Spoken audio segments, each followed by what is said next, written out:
Welcome to International Fight Previews. I'm Fighter for JC, and tonight I'd like to talk about the upcoming bout between Chad Dawson and Andre Ward. I just want to break it down and talk about each fighter's strengths and weaknesses and what they both need to do to get the victory. Let's start off with Chad Dawson. His strengths: athleticism, excellent hand speed, quick feet, fluid combination puncher, southpaw stance. He has good defense, quick reflexes, and his work rate is well above average for a light heavyweight. He has solid boxing skills, but he can brawl if needed. He also has decent power.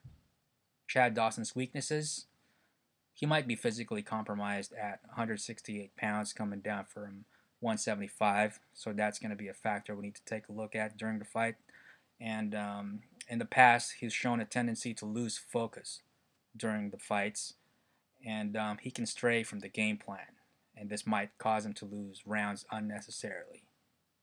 What does Chad Dawson need to do to win the fight? Well, he must start off fast and try to win the first few rounds to get an early lead on the scorecards. He needs to maintain a high work rate throughout and take advantage of Andre Ward's earmuff defense by opening up with punches whenever Ward covers up. He needs to keep pumping that southpaw jab, and he can't get complacent, but at the same time, Chad Dawson cannot get reckless. He needs to stay mobile, he needs to dictate the pace, and go to the body from time to time.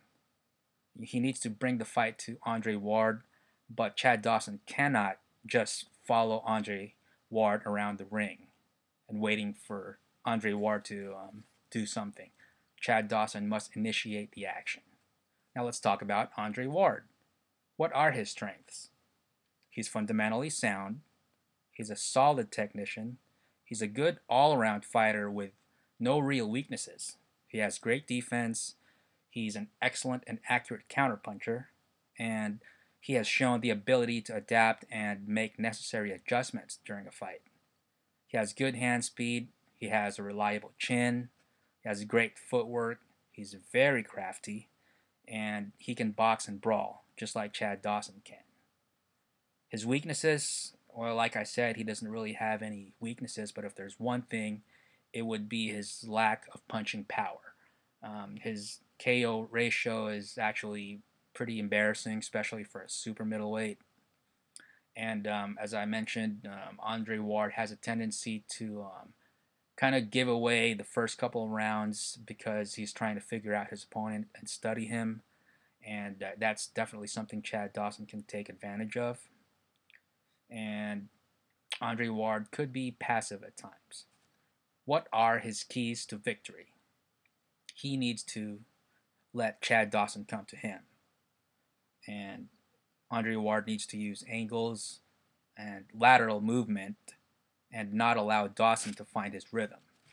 And with Dawson being a southpaw, naturally Andre Ward needs to shoot that right hand with regularity. But he needs to throw that left jab a lot of times too. Obviously, Andre Ward needs to keep his defense tight, and whenever they get close, he has to outwork Chad Dawson on the inside. And Andre Ward must actively look to capitalize on Dawson's aggressiveness because Chad Dawson, I wouldn't really call him a reckless fighter, but from time to time he does get a little bit overzealous, and it is those times that Andre Ward really need to take advantage and just land some good shots when Chad Dawson is getting a little reckless. So my prediction for this fight: this is really a pick'em fight. I think Andre Ward is actually 3.5 to 1 favorite. That's what I read this morning. But I see it as a much closer fight than that. I think both fighters are pretty even when it comes to athleticism, their speed, their reflexes, and even in boxing skills. I would say I'll give the slight edge when it comes to physical ability. I would give that to Chad Dawson, but at the same time, Andre Ward's technique and fundamentals are probably tighter than Chad Dawson's. But I think the one area in which one of the fighters truly does have an advantage over the other is in experience. I think Chad Dawson has the edge in experience. I mean, both guys have fought everybody. They don't duck any contenders, and they've both fought the best out there that can be put in front of them. However, Chad Dawson has gone 12 rounds with Bernard Hopkins, 14 if you count the first one, and even the old Bernard Hopkins, going 12 rounds with him, you're going to walk away a better fighter. And I believe Chad Dawson has gotten a lot of wisdom from the Bernard Hopkins fight, and I think that's going to give him an edge against Andre Ward.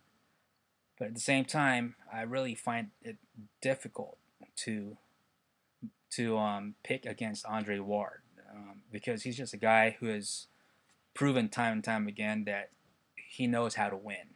Undefeated fighter. I know it's still early in his career, but it's really difficult to choose against Ward because you know that even if he has a shaky start and loses some rounds, he's eventually going to figure out his opponent. And probably the same thing will happen against Chad Dawson. And I think with Dawson coming down to 168, I think he's given away his size, and that also plays to Andre Ward's advantage. But Chad Dawson's a young guy. He should be able to adapt to the weight loss, and he's not making excuses. So whatever happens, happens regardless of the weight. It's really hard to make a prediction, but I think just Andre Ward is a smarter fighter than Chad Dawson. Chad Dawson is definitely not as strong mentally as Ward, and I think that might be the difference there.